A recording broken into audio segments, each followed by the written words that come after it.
সীমালঙ্ঘন করা ভালো না। We all should know our limits. চিল্লা বলেন ঠিক কিনা? একে আয়াতে আল্লাহ বললেন কুল ইন্নামা حرم ربي الفواحش ما ظهر منها وما بطن والإثم والبغي بغير الحق অন্যায় ভাবে যে অবাধ্য হয়, যে সীমালঙ্ঘন করে, তাদেরকেও আমি এটা হারাম করে দিলাম। সীমালঙ্ঘন করা হারাম, সীমালঙ্ঘন করা হারাম। আল্লাহ বারবার আমাদেরকে ওয়ার্নিং দেয়। যখন আমরা থামি না তখন আল্লাহ ধরে, আর যখন ধরে তখন ছাড়ে না। ধরে না, ধরলে আল্লাহ ছাড়ে না। ফেরাউনকে কিন্তু হুট করে ধরে না। আপনারা জানেন 9 বার ওয়ার্নিং দিয়েছে ফেরাউনকে। আল্লাহ তাআলা ওয়ার্নিং দিয়েছিল কয়বার?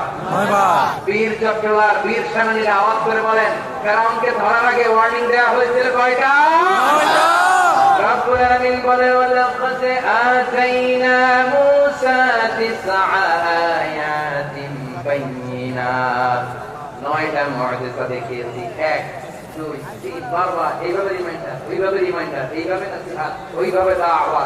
রাসূলুল্লাহ সাল্লাল্লাহু আলাইহি ওয়াসাল্লাম নরম করে বলো, সব করে বলো, যত ওয়ে হতে পারে দাওয়া মেথোডলজি মুসা আলাইহিস সালামের সব অ্যাপ্লাই শেষ। 10ম বারে দিয়ে আল্লাহ ধরছে। 10ম বারে দিয়ে ধরেছে। এজন্য আল্লাহ বলেন আমি সীমালঙ্ঘনকে পছন্দ করি না।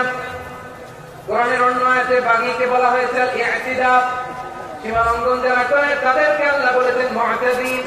وقاتلوا في سبيل الله الذين يقاتلونكم ولا تعتدوا إن الله يحب المعتدين। আমি সীমালঙ্ঘনকারীদেরকে শীতকালেও পছন্দ করি না।